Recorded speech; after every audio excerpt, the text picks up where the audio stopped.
I was honestly today, I wasn't doing anything.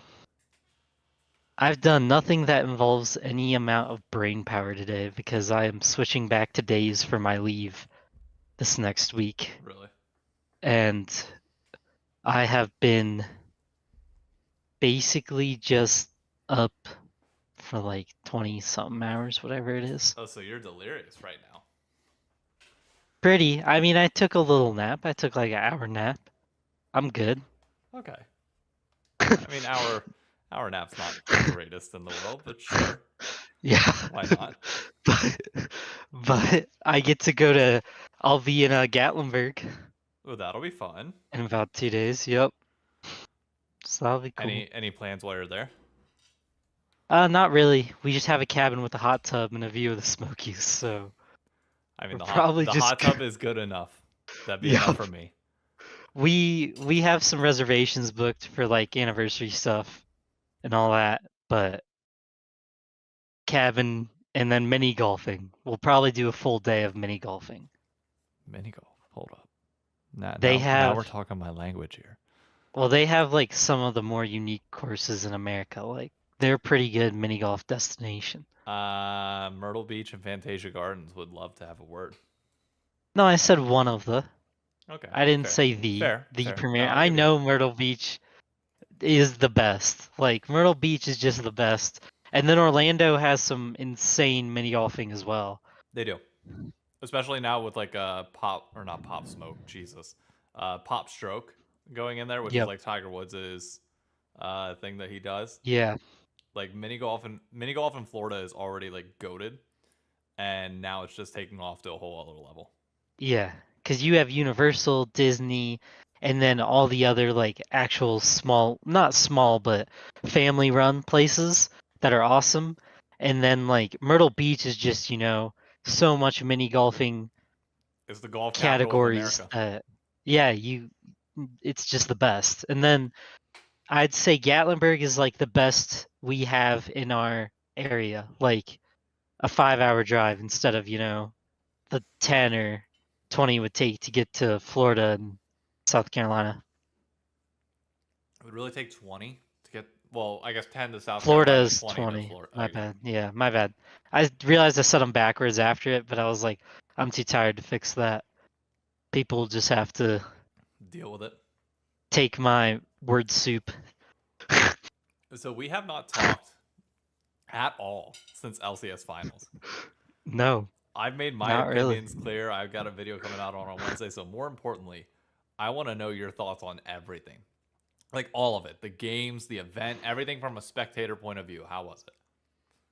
I would say like so the problem for me watching it is I have to watch VODs, right? Like I miss out on a lot of that live stuff, which doesn't really kill it, I would say, but it makes it harder to take stuff in because I'm watching an opening ceremony after it happens. There's not that like chat interaction or listening to the crowd live. Like I get to hear the crowd after. But all of it was I would say it was like really good. Like this was one of the better finals weekends I've watched in a while. Granted, the result like was pretty fun. Probably the most I would call it the most inspiring final we've had in like 2 or 3 years at least. Like I of mean, just I would argue further. Like I would say yeah, since like for 26, sure. 2016 CLG, would there be like a bigger win than this? Not really, which I think that's just like I don't know how to say it. I don't mean to hate on the CLG moving now into NRG brand, but them winning usually is inspiring because they don't really put up, I would say, like super hype rosters.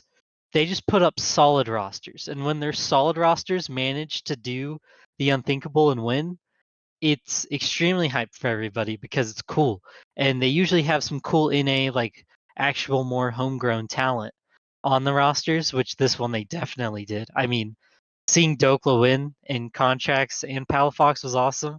And I know I've been like a I was about to say, how supreme does that Dokla feel? hater. How does that feel? Yeah. 2 years later, you were shit talking him, said he didn't even belong in the LCS like literally 2 years Yeah. ago, and now he's an LCS champion.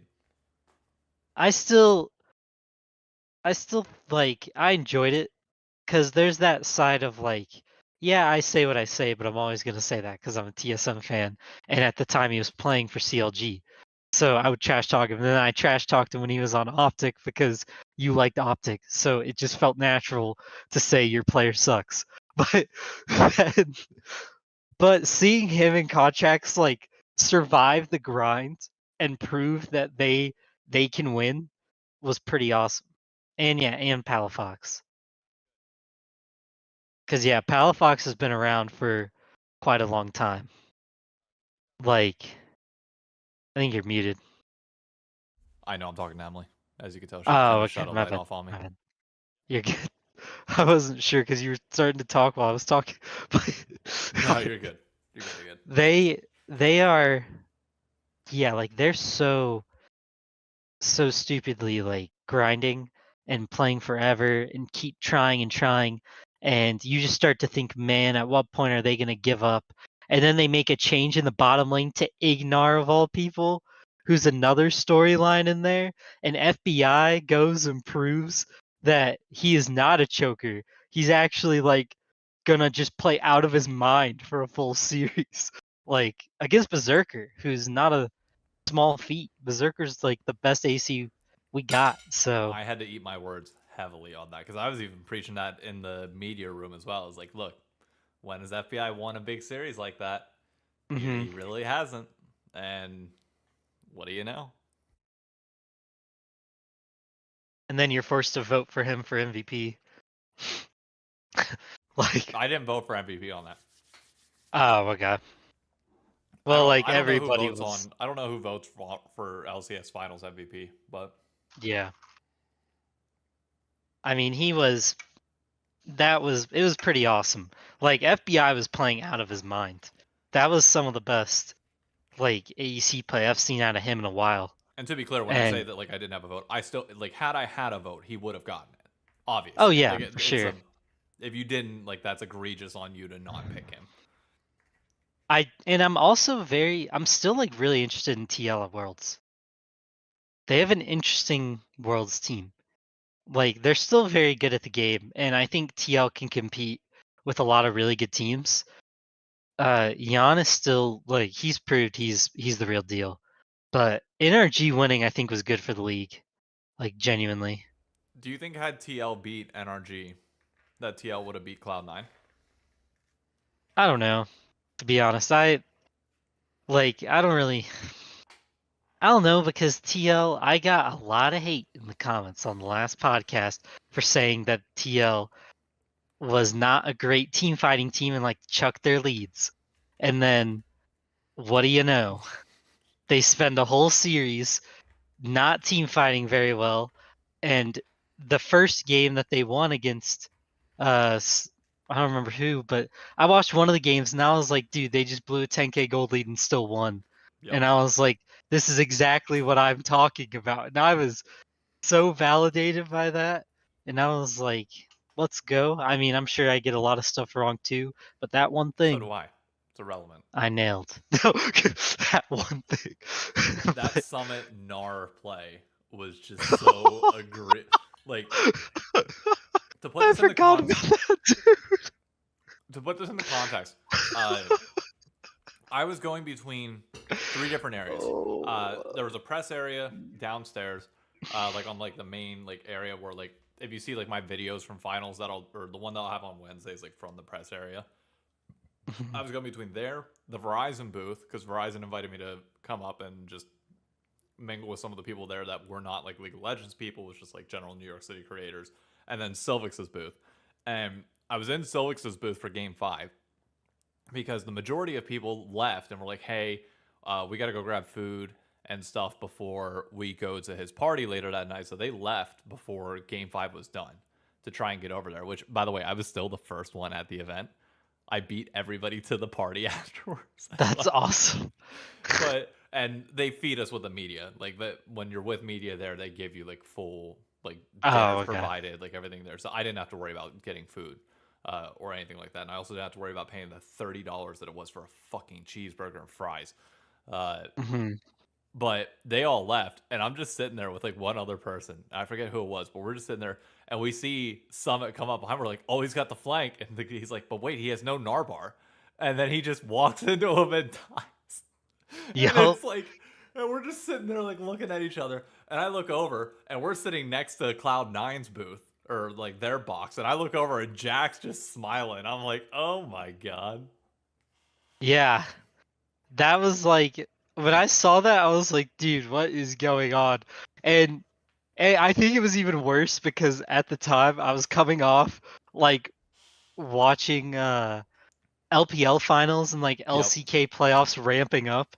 So I'm watching these like insane like min-max flashes based upon the lowest amounts of HP, and then I just watch Summit just like walk into people. Yep. I'm watching like APA a couple times on Tristana, just flying around, jumping into the most wildest places, and I was like, hey, Hit somebody's got to win. Look, Somebody. his Nico was wild to watch because It was he would interesting. do nothing at all for like 10 to 15 minute segments of the game. And then you just knew at some point he's coming in and hitting a 4 or 5 man ult every Yep. time. I don't know how he kept finding like I think it was game 3. He was 0 or he was like 0-6 or like 1-7 or something like a horrible scoreline like that. But it's like, you know what?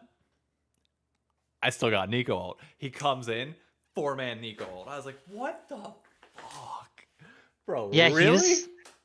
The amount of Nico ults he was pulling off was like blowing my mind, and it just like I don't know, they were just so far behind. I guess like some of them weren't quite as hyped, but hearing the crowd again and just hearing people screaming with that anticipation of the Nico ult was so nice. Like having that was so nice. Because How were we as a crowd? Like I know the Nico moments were nice, but like how were we all weekend in terms of like the I thought it volume, was the really level of good. hype? I thought it was really good. I thought the hype and the volume like was it was getting me going. Like it was getting me excited. So I enjoyed it. I thought it added a lot to the game. Yeah. I I enjoyed it. I loved being there for every minute that we were there. Yep. I am still fully on the camp though that like you need to go to the half stadium setup in my mind. Hmm. I think that's a must at this point. It's not like the stadium was empty. There were definitely patches that were a little bit rough, but for the most part, it seems like had we cut it to a half stadium, that place would have been bumping. It would have been loud. It would have been like it would Yep. have been just obnoxious because then you get like when you consolidate people, you consolidate the sound as well. And like if it was Yep. loud in that circle, imagine what it would have been like if we just like put everybody in one area rather than spreading them out. But I don't know. Yeah, and people get louder when the people around them are louder. So Exactly. And like, once everyone's close and screaming, it just gets good.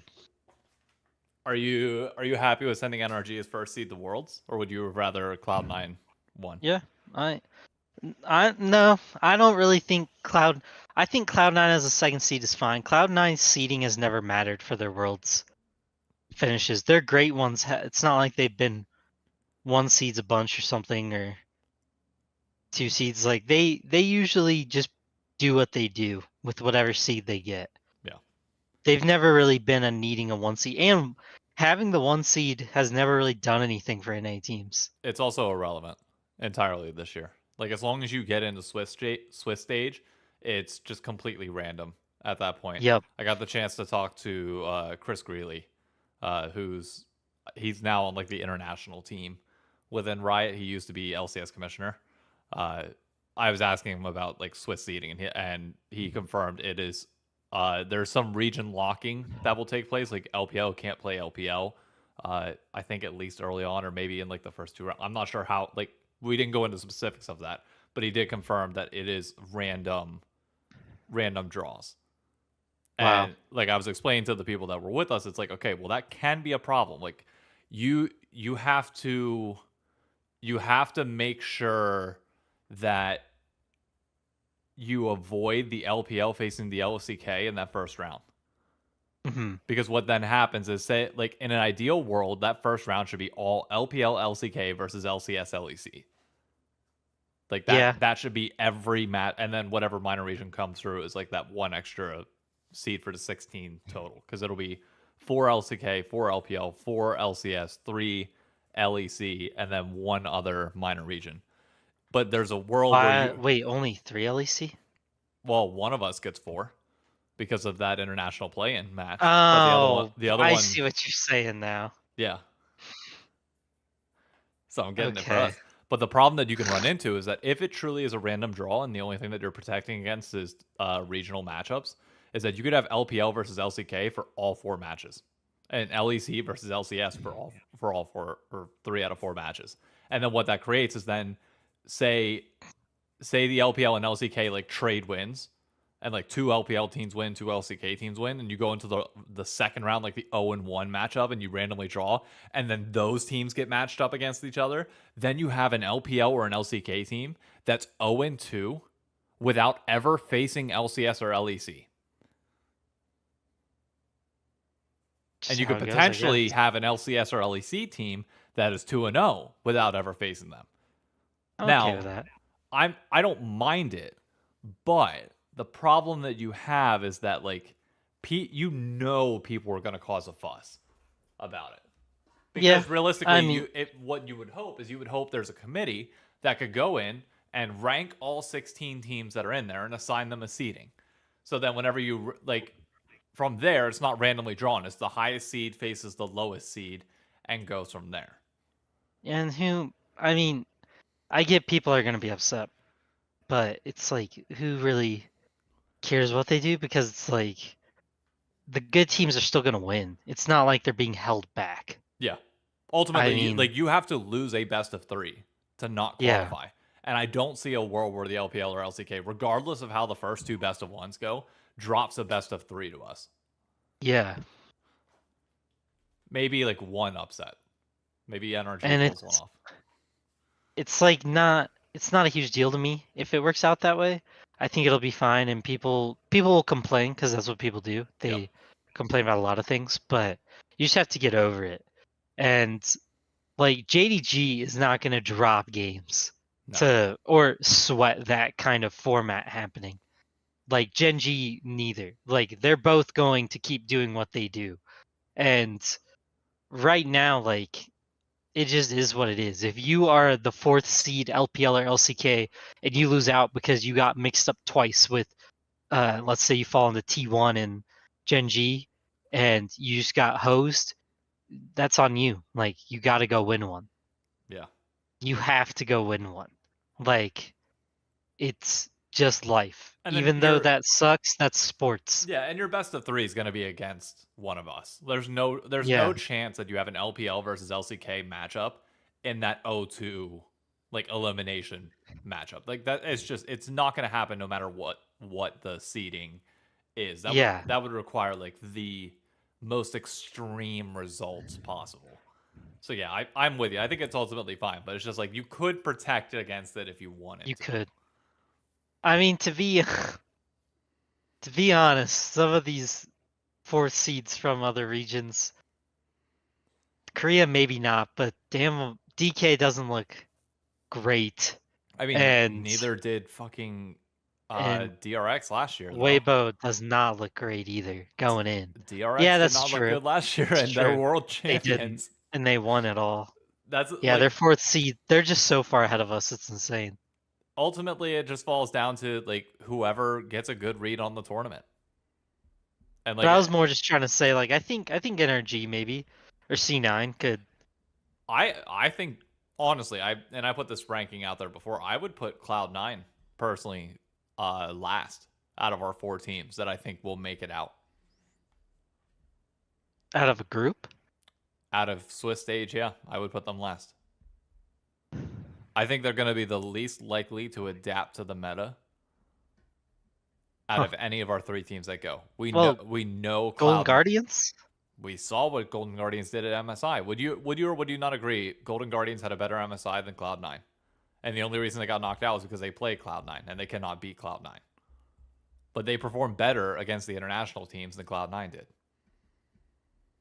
I don't know. I I don't would say think they did. They took a game off of BLG. Cloud9 didn't win a single game against anybody that wasn't NA. yeah. And they look like Golden Guardians look good in their matchups too. But C9 Yes, they have. C9 is better than Yes, they have GGS to me. they do. They have the better hands. Like I agree with you. Cloud9 is the most mechanically skilled team that we're sending. They're also historically the slowest to adapt to the world's meta of any team that we've sent in the last 2 years. Hmm. Like our other teams have maybe tried you to could be adapt to the right. meta, but they just quite frankly sucked. Like they couldn't do anything. So it's like there's a difference between like having the hands to do it and not knowing how to put yourself in a position to be able to use your hands to win the game, and other teams not having the hands but putting themselves in the position where if like they were as good as Cloud9, they could have won. Well, are you say so? Would you? Because we're talking about like what is it? Chance that They get out of Swiss the stage. chance that they get out of Switch stage. Would you bet Golden Guardians over C9?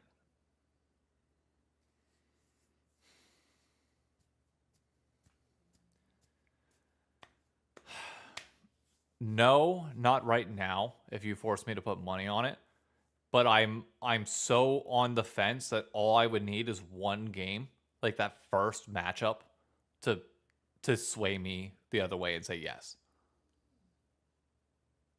It would not take much. All I need to see is one game from both of these teams at Worlds, and and I would be able to like make up my mind entirely there. As of right now though, I do put NRG and Team Liquid both above Cloud9 definitively. Like even if you gave me $100, I would bet on both of them over C9. TL and Energy. TL and NRG, yeah. Yeah, I would. I'll take. Yeah, I'll take TL. I think TL. The only reason I feel like they have a better chance is because TL just needs more time to let APA figure it out, and the more he figures it out, the better they get. So I could see them reaching a higher standard than C9 at Worlds, but C9 maybe this is the chip they needed on their shoulder. That's what I'm hoping. That's the only good thing in my mind about them crumbling in playoffs was like, hopefully, this is what you needed. This is what you needed to realize. Okay, does not matter what the world's meta fully is. Sven's not going on engagers. Sven's going on an enchanter, and we are setting up Berserker to carry us to wins. Because I would say like the thing is in NA at least we have a pretty repeated cycle of dominant teams, right? Like at least there's eras. Like this would be C9's era. We had the TL era. We had the TSM era, and in all of those eras, towards the part where those teams needed a reality check, it's usually when they start saying we don't care about winning the region, we care about Yep. worlds. Every time. That's Every fucking that's time. the theme. Is that we don't care about the region, we care about winning worlds because we're so good. And then they lose, everyone gets happy because they keep like down talking the region and they keep saying they're going to go win worlds. And I think the standard in NA is like knowing that they're never going to go win worlds, or at least that's what you think. So you get annoyed and then they get beat and you get happy. But at the same time, I don't think C9 is like falling apart. I wouldn't say that they're at the end of this. They definitely are probably going to make a change in mid. Oh yeah. If yeah. anything, like you buying my JoJo P into Cloud9 stocks yet that I've been preaching for like 3 well, or 4 weeks? I'm still on the train that it's going to be a bid war between TL and Cloud9, and I don't know if I don't think TL's gonna do it. Cloud9. I You don't think they'll pull the trigger nah. for him? Well, I think it depends. With TL, it depends on the philosophy you want to go on. Because I just don't see Jojo Pyun going into a roster where he can only communicate with them 10% of the time. Jojo Pyun's That's just fair. too talkative of a guy. I just don't think it's a good personality blend. Whereas like if APA is truly the guy that like can go in and just on 10% communication, that's enough for him and he's fine. You keep him. And if you truly want Yeah. to keep going that way, then that's fine. But there's no doubt in my mind that if Jojo Pion leaves EG, it is for Cloud9. I mean, he fits the Cloud9 feel, the vibe. He fits it well. I think he would. I mean, obviously, he makes them way better.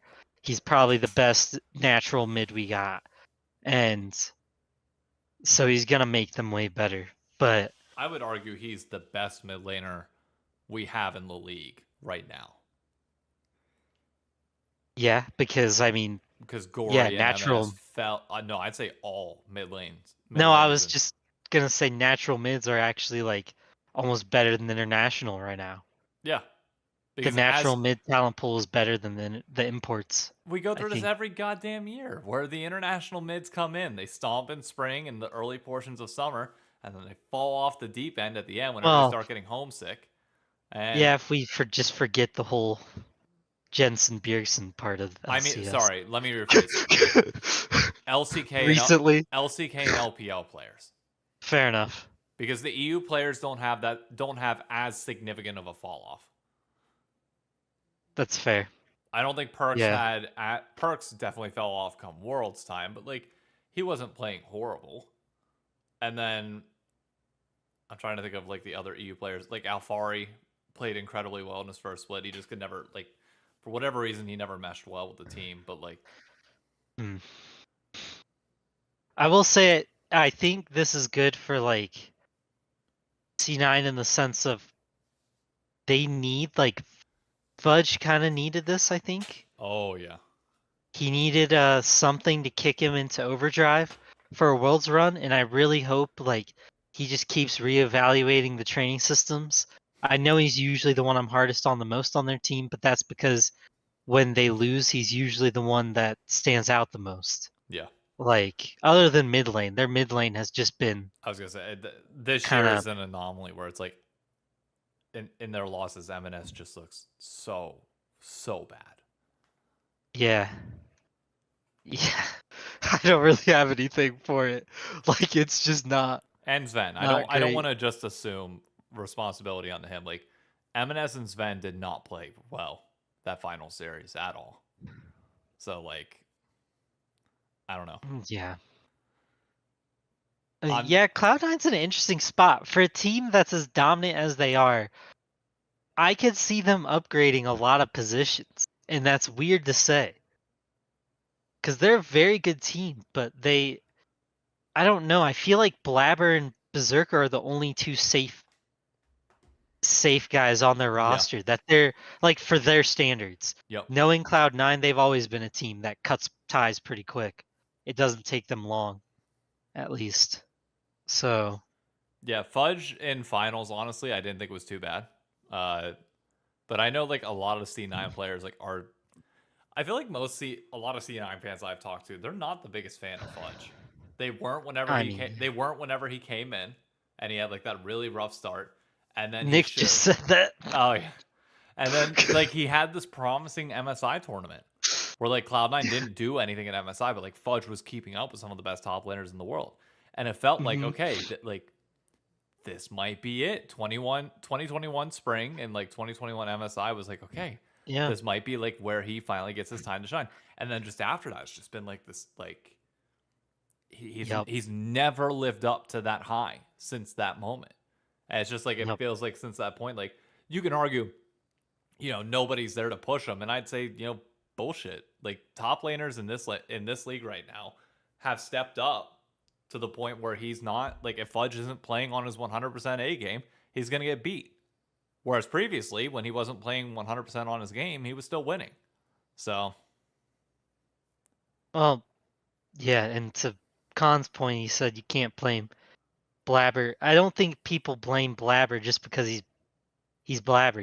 We're never getting C9. There's no world where they're getting rid of Blabber. Like if I'm running C9, I'm not even thinking about Blabber, no, dude. Blabber's untouchable in my opinion. Like it would take a full year of bad play from Blabber for me to even consider. Probably 2. Yeah, maybe 2. Like, Yeah, honestly, probably even 2. 2. Because, like, the thing that I don't like, sure, he didn't have his best final series, but he was in MVP contention literally all year, and throughout playoffs was like the best jungler. Like, and you saw the cracks in their armor elsewhere. That's like, Yeah. you look at that final game too. Like, you look at game 4 of finals.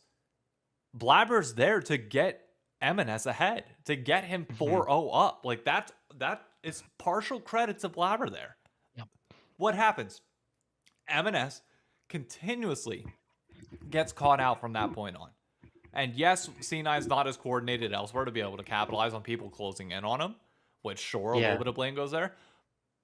But bruh, like, he got him ahead. And He then, did. you know, M&S just said, yeet, I'm going to chuck that away. I got to grab a moisture real quick, but I'll let you make a point and then I'll be right back. Oh, you're good. Because it's also like, the thing is, I understand people have whatever blabber arguments, but, and C9 cuts junglers early, but if we got through the crabber phase of blabber, I think we're keeping blabber forever. That's just life. Like, you're just keeping him. And then, is Berserker like that into Sven? Like, is Sven and Berserker like a non-negotiable thing? That's wild to me. I wonder why he's like. Do you know, is Berserker that into Sven? Is it a non-negotiable that he wants to play with Sven? I don't know if that'll be the case after this year, but it was coming into this year. And I think if you're a Berserker, like, I don't know, you got to have somebody like within C9 or within like his personal camp that's like, look, you got to realize your ceiling is hard cap with this guy. Like, if you if winning is your goal and you want to like make it to Worlds and like continue to improve yourself as a player, yeah, the honest answer is you got to upgrade. You got to get somebody else with you, or you're gonna go back to LPL or LCK or even go to LPL. Because like Sven, as I love him as a competitor, I think he does a decent job, especially in Enchanter metas. I think he's one of the best Enchanter support players that we have in the league. But anytime it goes to engage champions, he ain't the guy. Yeah. He's just not it. I'm sure Vulcan misses C9 too, Nick. Oh, I guarantee Vulcan's missing C9. I think Licorice might be missing C9 a little bit too. Yeah. Well, Licorice didn't leave though, you know what I mean? Yeah, he got kicked. Yeah. But I don't know. Sven, if they aren't willing to make changes at top mid in support, it's gonna be a long next year for them. Like, and I understand they dominated this season. They're still a top team. They only lost one best of 5 in finals. So changing out 3/5 of your team is kind of a wild thing to do. But they're not an org that is held at a low standard. They're not They're held at a higher NRG standard. where they will keep their roster for like, you've set the precedent. And even NRG. Yeah. They cut 2 people. To be fair, that was like the most obvious change that they needed to make. Like, anybody that watched spring playoffs should have been like, bro, come on. But if C9 doesn't get rid of their mid and keeps M&S and gives them another year, they're just not making the obvious change. You know what I mean? Like, and at that point, you got to think, what are they like giving up there? The biggest thing that I think C9 can do just to make sure that they hold people over is like, if you can keep Blabber and Berserker and maybe one other, like, keep Fudge, that's your core. And then you change out 2 other people and that's fine. But like, I think after Worlds this year, assuming Fudge is still on the roster next year, like, this is your last rodeo. Like, you got one. If I'm Fudge, like, I'm going into this year knowing like I got one more chance, and that's it. And then Jack 100% like will get rid of me before he has to go on his Licorice arc. Yep. I don't know. Anything else you want to touch on like LCS, like players, teams, and anything else before we get into the bigger stuff? I don't know, just really like the NRG. I felt like the storylines they built, the LCS did. Man, you couldn't have asked for a better. No. What was that series called? It's not Drive anymore. Uh, It had a different name. I just remember it as Drive. not It wasn't a not replay replay file. files. That What was was fun. not Eyes On? That was the finals like recap series. Uh, what was the name of that series? I don't know, but we lucked out that it was It might have been. Hang on, it contracts. might have been Eyes On. It might have been Eyes On. I think it was. But the contract storyline, very fun. I enjoyed. I enjoy contracts. Or it at least made me a fan. And I think they did a good job at getting people to become fans. Drive. It was Drive? It was Drive. Okay. That video only has 34K views. Oh, wow. I thought it would have a lot more, not gonna lie. But I think that's a good note to transition this on. Oh no, where are we transitioning to? Did you watch the 42-minute interview or anything with Riot leadership regarding the LCS, regarding America's esports and everything else like that? No. Well, I'll summarize it for you. And should I go watch it in full after?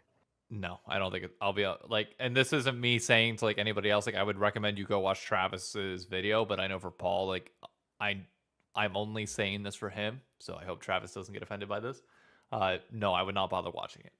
I don't think there was enough said by either of the two guys to really warrant you going and spending 42 minutes on it. Basically, the TLDR is Travis asked them about Immortals and like whether they see Immortals as like an LCS caliber partner right now, and they declined to answer, which is more basically indicates no, without officially saying it, which is good. But then beyond that, he questioned them on the day changes, like everything around the LCS right now. And basically, what we got out of it was we are going to be staying on weekdays, most likely, because they alluded to it once later that like when Travis asked them like, why didn't you put the final day of the Super Weeks on Saturday? Go Thursday, Friday, Saturday, so you had a weekend day. They just bluntly said Valorant is there. Valorant's got it. It was like that was only true for like I think 1 week of the season, but nevertheless, we're probably going to be on weekdays because they are not moving the LCS out of LA. That is not changing, and because of that, Valorant will get the preferential treatment for the studio. They will get weekends because it's a thriving product, whether Riot wants to admit it or not. We know the LCS needs weekends. And if you're not getting it, it's solely because you value at this point you value Valorant over the LCS. So it's staying on weekdays. And the TLDR is like they're chalking up all of the issues with the LCS right now to bad marketing and bad like promoting their product to the general public, because the general public just isn't aware. Because, and I will give them credit, the broadcast itself has been really good this year. Content's been good. The product itself has been pretty good. They've made some pretty significant steps up from the beginning of the year. But they just got a marketing problem. Yeah, the marketing problem is Thursdays and Fridays. Put it on a Saturday and a Sunday. They can't. And honestly, if you put me in charge of Riot and you say, hey, you get one of these two leagues to be in the studio right now on weekends, I'm picking Valorant every time. Wouldn't you? Yeah, for NA. Yeah. For NA, maybe. Yeah. Like other regions, no. No, but... and that's how, like in Europe, Valorant has Wednesday, Thursday, or what they have the weekdays. They do. Yeah. Why can't they just move LCS to a new studio then at that point. It's like, I don't know. I get it's too much money or whatever would be their argument, but at this point going online would be better than this. Yeah. I I don't know. I really don't know. And I mean I know that's a tough pill for people to swallow. Like if we truly gave up like being in studio. But I still don't believe that being in studio has any benefit whenever crowd is pretty much dead. And like you can do these events on Yeah. Fridays, sure, but like I just don't it makes it so difficult all around beyond just like them trying to do shit in LA. I like watch parties in New York City are really difficult. Getting people to go out and like be involved with the product after like a long fucking workday is it's so difficult. At this point, moving LCS out of LA seems like the best option. But they refused. They said it is not like they bluntly said no, it's not moving out of LA. Then Nick makes a good point that they're like, oh, well, they have two problems. One is weekdays, and the second one is people didn't know the games were being played. And one of those is actually fixable in their eyes. So they decided to try to fix the one that they can actually fix, which, yeah, I don't care how much you market it for Thursday, Friday. If it's on during work days, people are going to laugh it off. Yep. It's on during your workday if you're a West Coaster. And the I need to if you get home from work, you need a few minutes to relax. You're probably gonna have to talk to your wife or girlfriend Yeah. or whatever. And for an aging fan base, I can't think of any worse idea than eating up what little time they have on a day after work.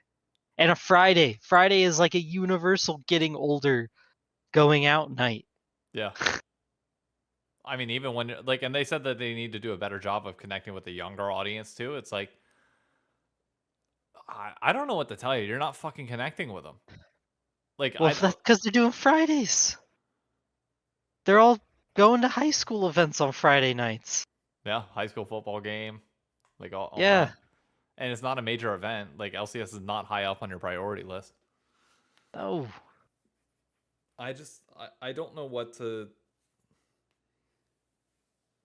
I don't know what to say or do at this point. I really don't, like I'm gonna keep doing my thing, and I said I mentioned this before, but like the people showing up to LCS watch parties here in New York City is dwindling. I had two events where I had two people show up, Oh. and two of them showed up like well after the second game. Hmm. And I would like I'm not gonna lie to you, I said that like the typically the ones that I have at OSNYC in Midtown like have better turnout.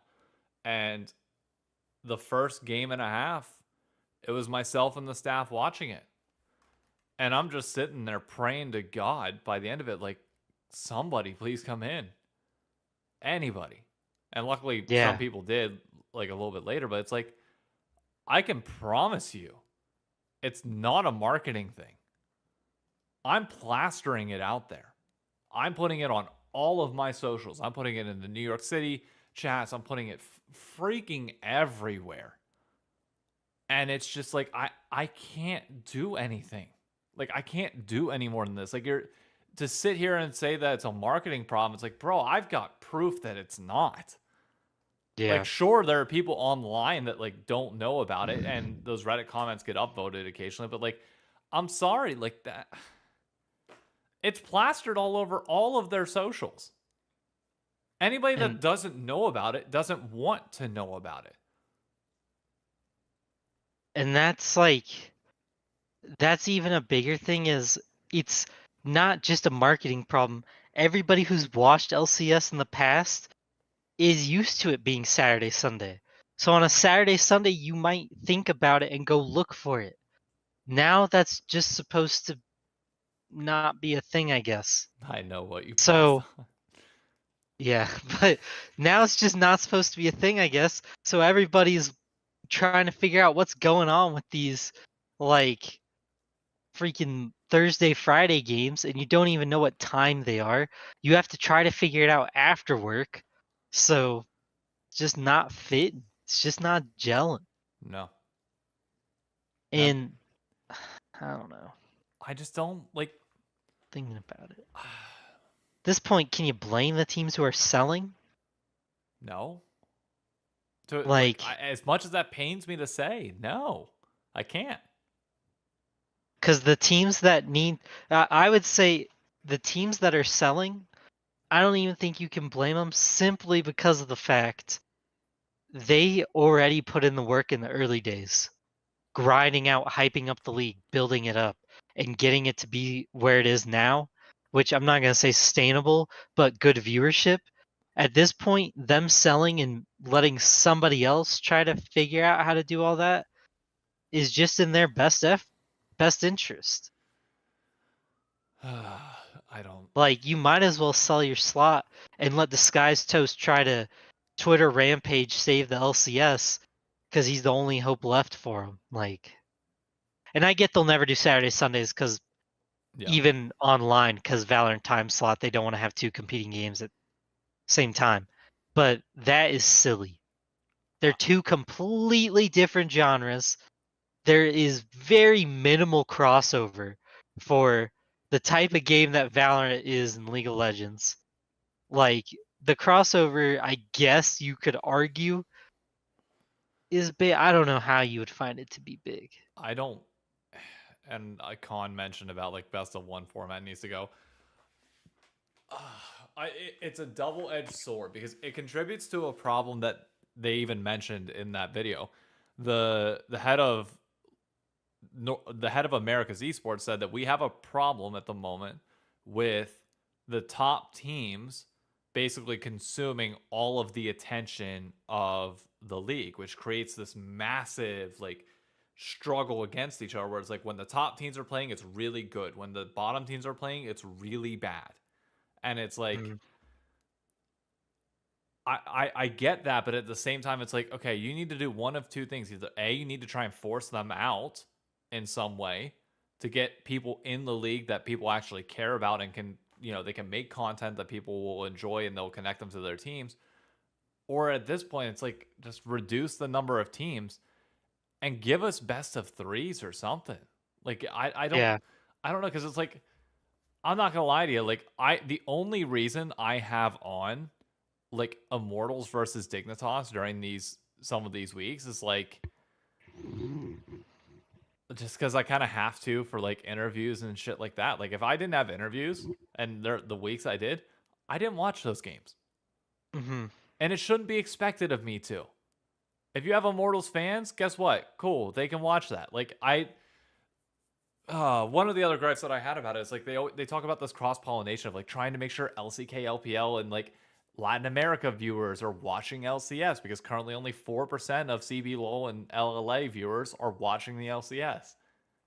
And it's like, they're not your primary fucking audience. No. We are. And I get you want to And cater a little bit to them, but when you're not doing all that much change to cater to us, why do I give a fuck about what you're doing for them? and trying to say we need to do the America system that Valorant's doing to save America's League of Legends, like, I don't think people realize, one, CBLOL's doing really good on their own, keeping their league afloat and getting things working. But two, we are not competitive like they are in Valorant. There is not that kind of competition. Brazil and the USA are actually competitive against each other in first-person shooters. There's really good talent in both countries. Right now, no offense to CBLOL, they would be getting just thrashed in our America's games. It would be awful. Yeah. It would be awful content. It wouldn't help the league at all. Like, you'd get the Brazil influx. There would be higher viewership for that game, which would be cool, I guess. But it'd eventually die out after 2 years because they'd be tired of watching them get slammed. Don't know if I agree with that because I think after 2 years the teams would improve just based on like quality of scrims and like being able to learn. Well, are they going to move up here? I feel like they're just going to go back they home. made it clear that CBLOL and them are not merging at all. So it's like it's not gonna happen, apparently.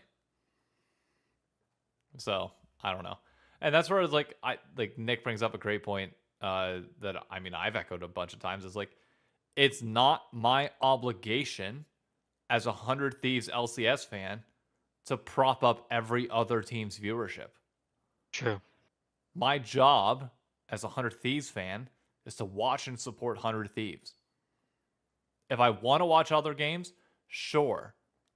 But like I shouldn't be required to do that. I like what Nick put though. Well, to be fair to God, there's 7 hours of uninterrupted football. Thank God for NFL Red Zone. Because when you guys were all saying not everybody watches every NFL game, I was just sitting in the corner like this. Huh. I think to be fair, and I think there's always gonna be a core audience that does, and like I'm still gonna watch the majority of games, but like your casual fans, yeah, you want to have a good portion of your audience have that flexibility of just watching their team play, and then if others want to watch it because they genuinely love the sport, then they can. That's fine, but like you're not, as of right now, you're not really catering to even the casual fans.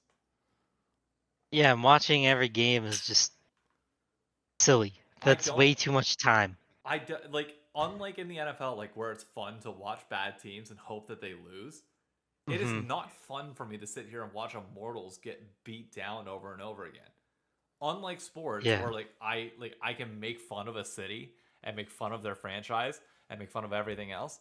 I don't feel good making fun of the Immortals fans that are mostly not there. Yep.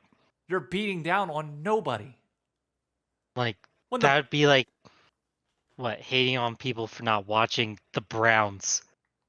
Yeah. Outside of the last 0-16 games, when people wanted to see if they'd really go 0-16. But even then, it was still fun to watch the Browns, to see Browns fans get upset. True. That was fun. You know what I can't do? I can't watch Immortals lose and watch their fans get upset. Because there are none. Relatively speaking, before that one Immortals fan comes out and he's like, I've been a fan the entire...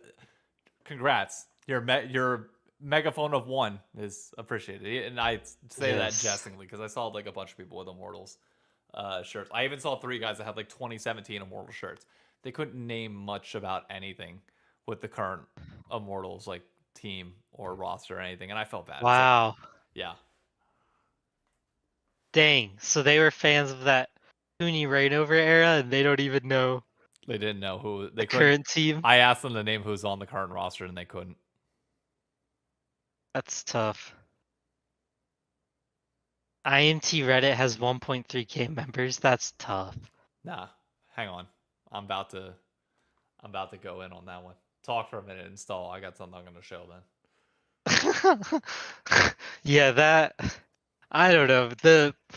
That has been a thing. Socials for esports teams lately have not been really producing much. Like TSM socials is terrible now. It doesn't do anything.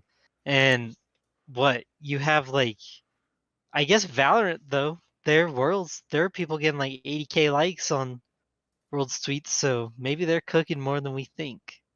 Valorant's popping off. Maybe Riot is seeing the future. And the future doesn't involve us. We're all just old angry men yelling at the sky. I mean, mostly, yeah. Somewhat. Alright, I'm about to show this on stream. Let me pull up our face cam so it can be down in the corner. So you said Immortals Reddit has 1.3k members. Well, let's see how much that has grown over time. Going back as far as I can to the first time I checked them, which was the beginning of Spring Split 2020. They have gained over 3 years a whopping 200 people to their Reddit. Wow. Whoa. How much has Optic gained? Optic had I have to check to see what their Reddit's at right now. Oh, okay. Is this just for league stuff? Yeah, I haven't like once they got out of the LCS. Okay, so they have 64.4k members. The last time I checked it, they were at 45k, and that was at the end of Yeah, 2019. and they're not even in LCS. Nope. The alleged premier esport of esports is League of Legends, and they can't even like, oh my, Yeah. So we're in a bad place. that should tell you everything you need to. Oh, and I'm banned from the Immortals subreddit. Just Why? so y'all know, because I got into a fight with some, or no, I think I'm banned from their Discord. Whenever Optic bought them out, somebody tried to like basically say like we basically all the Optic fans kind of went in. And we're like, okay, we'll test out and see if this is like, like a good spot. Like maybe we'll end up liking the Immortals brand because it'll give us something. And within like the first day, somebody's like, Dardoch was a better player than Meteos. And we're like, bro, Meteos was literally starting for the team for a reason. Like, come watch the content where Dardoch says that he got smashed by Meteos. Meteos should be starting for us. And he just started making more and more ignorant statements. And it was just like, I'm just sitting there like I didn't let it go. I was just sitting there debating with him. And then he's like, well, you're just Optic fans coming in. You don't know shit. It's like, you're literally picking up our team, motherfucker. Like, how are you going to sit here and say that we don't know anything when we've been the ones watching them for the last 2 years while you've been sucking your thumb? And the mods didn't like that, and the mods banned me. So, yeah. That left a very sour taste in That my tells mouth. you all you need to know. They're soft. Soft as shit. I don't know. Their last video on YouTube got 300 views, according to Nick. Are you fucking serious? My most recent video got more than theirs. Hold up. I need to have this side by side for proof. Oh, no way. There is no way that I have. We're gonna put these side by side.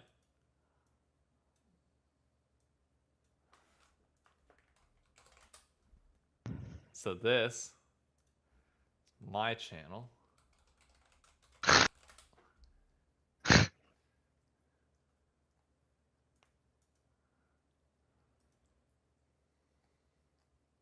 I just can't. I don't know. That's wild. Oh my god, that's wild.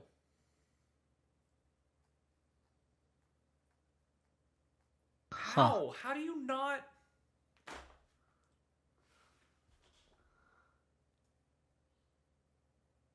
Hmm. I don't get it. What about Evil Geniuses? How's Evil Geniuses? I mean, it's not like you can tell them how they're doing, anyways. True. They just block you. Okay. Evil Geniuses. Although they did win Valorant. They did. And did you see the shirt? And graphic design is their passion. It's so bad. And they won Worlds, took a picture off Twitter, and copy pasted it on a T-shirt and said $20, baby. And my highlight of the day: have I officially passed them? Please tell me I passed them. Come on, please tell me I did it. Luna's got 73. We're still 5 behind Dignitas, but I have effectively. I used Luna to ratio I saw Evil that. Geniuses earlier. I liked it. It's a fucking monkey battle between those two. Jesus Christ. I'm not gonna lie, dude. Like, and LEC's like playoff format they're doing is so garbage. Oh, it's like, so bad. I don't know why League of Legends like regions right now are trying to self-harm themselves into like losing all their fans, but it makes no sense. Like, I just don't get it. I feel like people think that there needs to be like change all the time, that things need to be improving. It's like at some point you got to realize that you got a good formula and like make small tweaks to improve it a little bit. Getting rid of both finals for the LEC, horrible decision. Like one of the worst things I've ever one of the worst decisions I've ever seen in all of LoL esports history. Like Call of Duty has changed a bunch of times over the years as Activision's come in and like put their hands on it. But like one thing that doesn't change is like you're having majors every year. And you're keeping like you have majors and then you have champs. And like it remains consistent. Yes, we have MSI and Worlds each year, but like we don't have to fucking reinvent the wheel so heavily for the LCS and the LEC. No. You have to find ways to make it more entertaining. I mean, at this point, the way to make it more entertaining is just to watch Asia. And I'm not saying that because them leaving, blah blah blah. I mean, like, it's like, because LEC's format, I can't even follow, dude. It's like it's too difficult. It's not very user friendly, and every team getting 8 chances to make worlds is just getting old. You know what I mean? Like I feel like this is the 6th best of 5 I've seen Fnatic try to play for the right to go to worlds. No. So it's like I get it. I'm done with it. And then LCS though didn't mind this year that they had the same format. That was good. Yeah. And look where that format got us. One of the more unique seasons with a great outcome. It's just unfortunate that not a lot of people saw it. And that's on them to figure out. Preferably by, not playing the game while everyone's at work. That would be good. I'm sorry. Your reaction, right? The amount of talking you're doing right now is the same amount they do when people say, why no weekends? they just sit there and go, well, we could talk about it, or we could just kind of say no. Valorant wins. I don't understand why we have to have the ego on Riot's side. Come out and just have these honest conversations with us. That's all we want. More than anything, drop the ego. Come out, acknowledge. Like the interview today, it's like, oh, we're just boiling it down to a marketing problem. It's like it's not true. And I get that you have to give PR answers and like do all this bullshit that they're doing, but it's just like, come on, just talk to me. That's all. Like if we're gonna have it on weekdays, come out and say that we can't have it on weekends because Valorant is there. So, like, be on.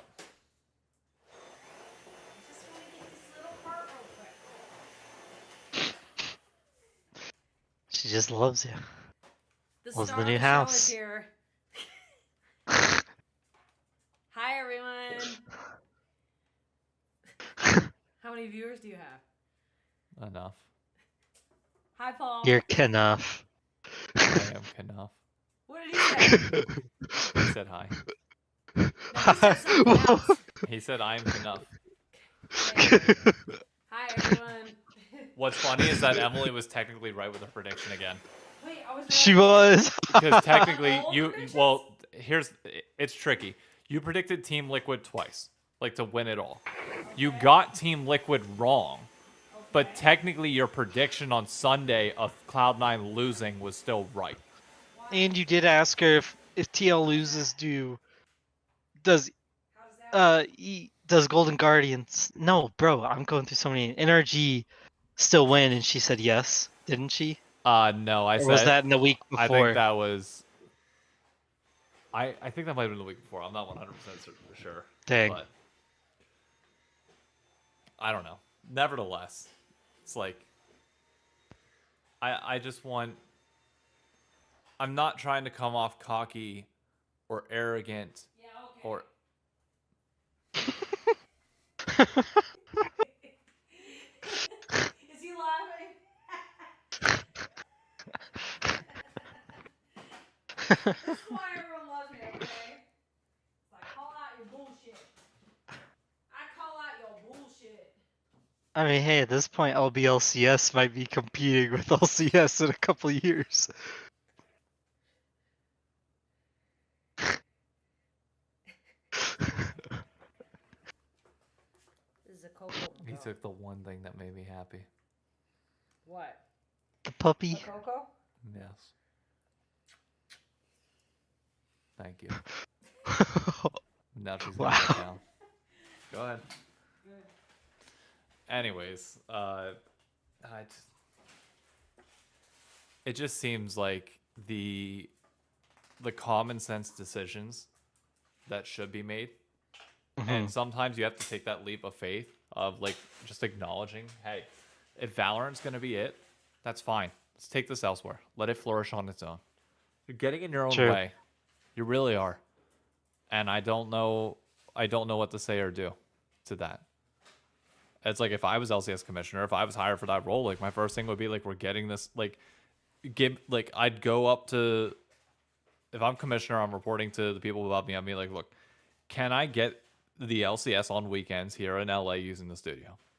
If the answer is no, my question is going to be, okay, do we own any other Riot properties that we can put this in? And the only other answer for that would probably be that Project Striker place up in Seattle that they have. That's like this new broadcast center thing that they're developing. Like maybe that's an answer. I still don't like the idea of putting it on the fucking West Coast in Seattle. But Yeah. nevertheless, like, sure. And if that's not possible, then I'm saying, okay, can we build, like, would we be able to get the investment to build a East Coast production center? Whether it's, you could throw in Chicago in there as well, but realistically, I'd like to put it New York or like somewhere that's like within like the major like 4-hour drivable commute areas between like Philly, DC, New York. Like you have so much accessibility there that I think would be better. If you can't do that, then I'm saying, okay, can we go remote?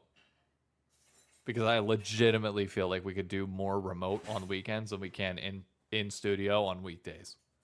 And if that's an honest conversation that people aren't willing to have and they don't have the faith in you to pull that trigger, then you're red taped and you're never going to, like, the LCS is just slowly going to bleed out in my eyes without drastic change. Yeah. And yeah, Chicago. I mean, we've been saying Chicago for a while. It's just not going to happen. But Chicago is the most logical place to go. Closest to the servers, players can play at a high ping rate. You're in the middle of America, so if people are interested in going, it's probably a cheaper and more feasible plane ride than anywhere else. Yep. But it's just not how the world works. For some reason, Riot is pretty hell-bent that LA is the place to be. Well, there's one other thing that I want to talk about on this. I want to get off the esports portion of this and go something bigger. Talk about League of Legends as a whole. First and foremost, did you see what they announced with like some of the teases for preseason with like, item changes? With like No. basically mythic items are going away. Like so far, there's been like nothing like major, but maybe that's because they've kept it under wrap. But I have a feeling this preseason, or well, we're not technically having a preseason anymore, is going to be fairly small. Yeah. I heard about that. Are you ready to have a small or 2024 with not much change going on? In return, in 2025, during the 15-year celebration of the game, we get some pretty massive changes. Yeah, if they're building something. From what I was told at finals, this isn't really, it's not really inside information. League of Legends 2. Okay, hear me out before I get written, before basically what, like, there's never going to be a League of Legends 2. But what if you change the game in such a major way that it feels like League of Legends 2? They've already done that once with the map overhaul. From what I was told, expect something of that scale and more. That would be cool. I would take that. I would take that What 100%. what I heard at LCS finals was that in 2025, with the 15-year celebration of the game, we are getting like massive changes to this game from the ground up. Yep, I was about to say it too. But I was about to say it too. They're removing Yumi. Save the game. Get rid of Yumi. Save League of Legends. More Leona and Nautiluses and Rels. Less So Yumis. so that's gonna be my question to you. You're building League of Legends 2, which starts in 2025. What are the three things that you are making sure, like, what are the three big things that you're doing to sell people on playing League? More mechanics checking. Faster hands. That's step one. I'm telling everybody quick hands. Quick hands is going to be the only way you can play now. And then what? Step two to sell people on the game? Probably just, I don't know, item changes. It'd have to be items, but I don't know what you do in items. I mean, I'm making this off the fly with not a ton of sleep, but I would do something with items. And then step three to save League of Legends. We bring back the fucking Christmas map, dude. It's not that hard. I don't know why they act like it's so hard. I don't understand why everyone acts like the Christmas map is hard to make. But So map skins in general, like yeah, actually map no, skins. I agree. I Map skins would be sick. I'm I'd gonna buy a map skin. I'm gonna go four things here. Four things that they can do that I think if they implement these, it will actually feel like League of Legends 2. And it will actually make a tangible difference on the 15-year mark of this game that will change the course of League forever. First is map related changes.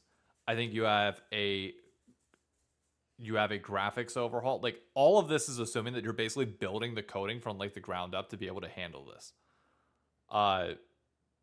Map changes in terms of like actually like change the freaking map, update the visuals. Like you said, map skins need to come with every event that comes out. Like, every event needs to have like a different like look to it, even if it is the same thing. Purchasable. If you want, but I think They're gonna be. at some point, sure. So But like, I think just starting with like getting event style maps back, and like Christmas, you that have the would be snow map. cool. Like, just getting those back is a first step. I want Christmas in July. Let me buy my Christmas skin. Sure. Second, I think this is most important. I think the change to rank this year is hinting at it. I think you have to get Premier in the game. Oh yeah, yeah. I think that is number one priority, because that is your direct path to pro and your path to the NACL. That needs to be qualifying. Like, you need to be able to qualify directly from Premier to the amateur and like the tier 2 leagues. Premier also just adds like a ton of value for casual fans. If you're going to have a ranked play that never technically ends and is always ongoing with no breaks, I think having that Premier mode to like give people like that notice of like, okay, I'm going to grind ranked beforehand to like establish my rank, establish my tier that I'm in, grind rank while I'm in the season as well to make sure that I'm like skilled and ready for my matches. But then I can pause between those splits and like time that with ranked as well. Like, say the first 3 weeks of ranked, there's no Premier. And then the second, starting from like the fourth week in, that's when the Premier season starts. The Premier season ends the same week as the rank season. Like, I think that's a good way of doing it. That will change the fundamental way people experience the game and how they interact with the game on a consistent basis. So map was 1, game mode is 2, 3 is servers. I mentioned that I heard rumors about this before, like 2 years ago, and I would assume that this is coming as well. I think moving servers is coming. To where? Not like moving the central servers of Chicago. I'm saying, like, what if Riot is establishing their own Oh, system of, or their own like network of servers, Or That's like they fine. will finally Okay. have it where, like with Valorant, for example, if the majority of your party has the best server in Virginia, then you connect to the Virginia server, and it reduces ping for everybody. If the majority of people in your lobby are from California, then your lobby's going to shift over to California. So like your higher elo lobbies are going to be more focused on the West Coast because the majority of pros are in LA. But your lower elo lobbies that are on the East Coast or even in Florida, etc., like you're going to have better ping because you can pick a server that is closer to your area than you would have with it just permanently in Chicago. Mhm. What? Well, Oh. Oh, and then my fourth thing, the final one that people have kind of handed to. This goes in with the coding, like from the ground up. New client. yeah. New client, like from scratch. Just overhaul the entire thing. Make it feel like we're loading into a completely new game. Yep. Just what? Yeah, it's gotta have all that feel. I just hope they don't stray too far from what the game is on Summoner's Rift. I don't think you have to change much there though. That's the thing is like you change the map, like the champions will remain the same. Like you can I don't know what changes you can make to the map. Like that's not Hmm. my forte. But like 3 out of the 4 things that I described have nothing to do with the core gameplay. True. They have everything to do with the user experience around that, which is more important in my mind than anything else that they can do. Yep. Also, runes, I would love to go back to like some sort of system. Also integrated Chat GPT to build the perfect rune set for my playstyle. That'd be great. That min maxes it. I want OpenAI in the client. I want OpenAI in the client so that I can type insult this guy inting and it brings up his personal data, skims through it, and tells him the things that will upset him the most. So I don't even have to trash talk anymore. Chat GPT does it. I don't agree with Greed saying that like for it to be a huge change, it has to be core gameplay. I don't agree with that. I think you can change the map and like the champions remain mostly the same, but like I don't think a core gameplay mechanic like has to change or anything in that regards. I just think again, like think back to when Clash was launched. Think about how much excitement was there for that at the beginning. You didn't change how the game was played. You just changed Mhm. how you interacted with it. And like that I think is the big thing is like you get most importantly you get people premiere. It's going to fundamentally change how we all play. How we all I'd see the game. Yeah, because I'd prefer them to still stick with at least the basis of the towers, lanes. You don't really want to get rid of Baron Dragon. You can do whatever to jungle. Junglers are used to that at this point. They're the bitch that gets slapped the hardest every preseason. And then, like, but other than that, why would you change everything else so hard? Like, I don't want there to be, like, different lanes. I don't need a I whole new kind of think that lane would be set. fun a little bit. At Like, least what a move? little bit. Just take the map. Here, hear me out. We take the map and we just turn it around. To flip, Top lane. put dragon up top. Dragon up top. Bot moves to top. Top moves to bot. What if on top of that you go to like a Dota style where it's not about the lanes, it's more about like the champion combinations. Yeah, but that's what I like about League. You like the lanes and the structure. I Yes. I think if you can simplify what Dota does, I think people would really like That's it. what League is. It's just a Nah, but I mean simplification. like simplify the flexibility, but increase the flex. Like in League right now, it feels like it's very stock standard for the most part, That's fair. which is not a problem. I think like for an arcade style uh MMO, that's fine. This is like the MOBA. call this is the call or MOBA, sorry. This is like the Call of Duty versus Battlefield debate. Where everybody's like, "Oh, Uh-huh. I want full I want to be able to blow up every building in Call of Duty like Battlefield does." It's like, "No, you don't have to." But there are certain elements that you can take from that and implement them in the COD, which they did over time, which still give it that arcade shooter, but give you a little bit more flexibility. And like that, I think is a way that you can look at it. Yeah. But I mean, the map is gonna be like, to make sure people understand, it's gonna be big changes. Like, yeah, I'm not saying I don't want big changes. I just hope that the core idea of what made the game so addictive for the first 15 years isn't gone. Like, because it's as popular as it is for a reason. but I think we can effectively say this. The last 5 years of League, like if we're looking at it in like 15-year cycles, 2010 to 2015, I would say was like the introductory phase, like people learning the game, people learning the mechanic, like everything was still like developing and going from there. I feel like 2016 to 2020, like that 5 year stretch, was as close to perfect in terms of like that happy medium of like evolving from where the game was originally to where it is now. Mm-hmm. But in the last 5 years since, from 2020 through 2023, now 2024,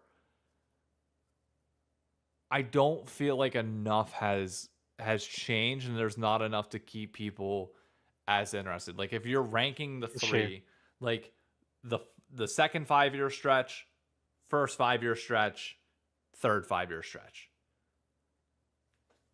You know why? Why? Not enough big. I don't know how to say this more. I'm trying to say this professionally. Not enough big badonkadonk awesome Bilgewater events. We're missing out, man.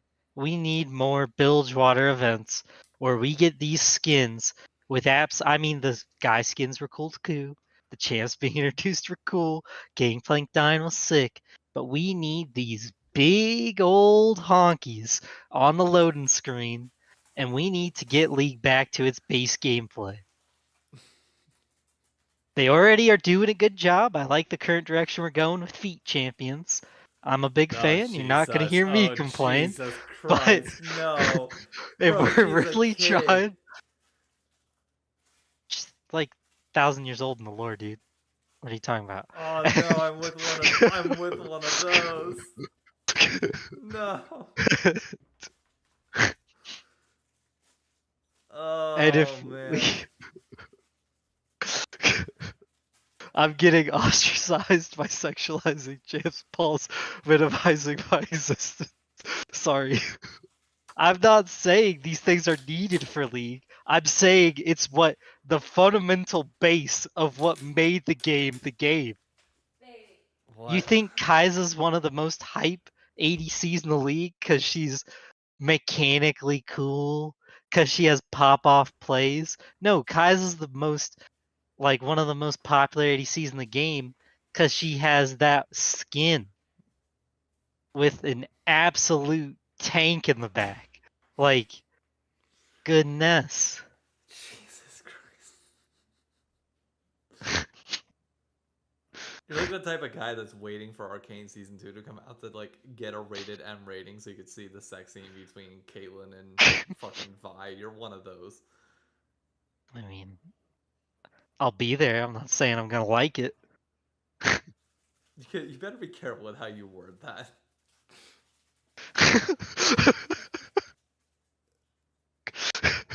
You realize what you just said, right? Do you actually realize what you just said? No. I said, are you excited for a lesbian sex scene in Arcane? And you're like, I'll be there. I ain't gonna like it.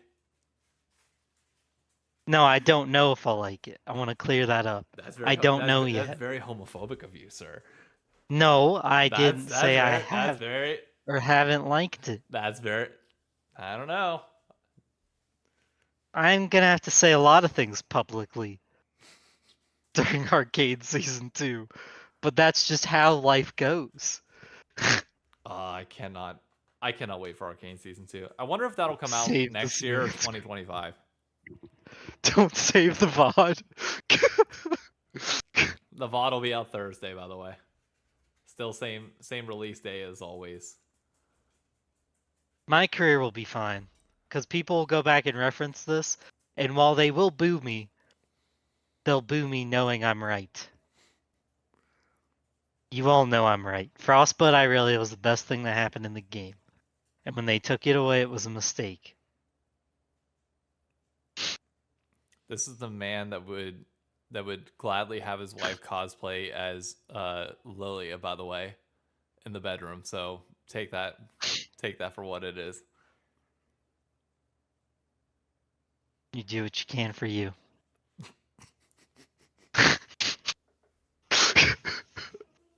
I'm not stopping other people. Oh my god.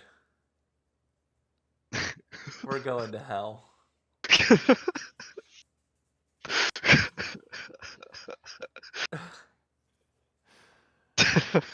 Oh man. I don't know what to say. Any final notes before I end this so I can take this offline? I don't know. I think I've said everything that you could to save League of Legends. Look, 2025 is going to be a big year for League. We just got to make it through next year. Although I will say the nice thing is Paul will be back for next year, so he'll be in our low budget LCS team. Yep. Which is nice. Which you guys absolutely curb stomped last week. We did, despite fighting throughout the entire thing, which is great. Nick said, "Please give me his address. I just want to talk. I just want to talk to the guy. Just want to talk to him." Yeah. Okay, Nick, I think you'll be jungle. No, here's what I'm doing for next season, like 100%. If Nick is gonna be okay with it, I'm gonna I'll let him stay as like captain to run everything, or if you're free, because if you're free to run it and you want to run it, I will let you be captain, because obviously I would nothing against Nick. I'm he'll obviously be a great captain to split, but it's just NLR is the needlessly large rods my brand in a way. And if I can have you as one of the people that I obviously am very close to, etc., stuff like that, if I can have you running everything, that would be preferential. But my rule is going to be, if you are you need to be 100% committed to your role when you sign up. If you are on the fence, if you are not sure, that's not my problem. The biggest issue that I feel we had this year was I made concessions to people of role swapping and everything else, of people giving in for the sake of the team. It's no, if you're not playing your main, we'll get somebody. It's gonna be a better experience. The money's being cutting off. No more allowance. He forced me. Go right ahead, brother. Well, we might go down a division when I come back. Exactly. That's the great part. If we go down a division, you can't even play, Nick. I don't know if I'm willing to go up a division. Financial's not that bad, but I will say the top teams are definitely. But I want to win the division that we were in first, you know? True. We have a vengeance. We've never actually won. That's fair. The problem is I know it's cringe, Nick, and I'm sorry, but I want to win once. You'll just elo sit this season. You are now on public record saying this, by the way, so you are officially screwed permanently. Because I can just get him an account. No, we're not cheating. We are not doing this bullshit. I know you're so... I know plenty of people who have accounts that they've been playing for seasons upon seasons that we can use. I'm with Rylist. We go boot camp and get Challenger and OCE, and come back and just enjoy gold. Because that's what it will actually train us for. Yeah. All right, that's it. I'm ending the podcast for this week. This went on really long. I have off the next few days. I have Electric Zoo on Friday, so I'm going to be enjoying the come Friday at 3 o'clock. But other than that, I will catch you all on the next one. Paul, any final words? Not really. Just looking forward to the future of the game. Apparently, it's going to change.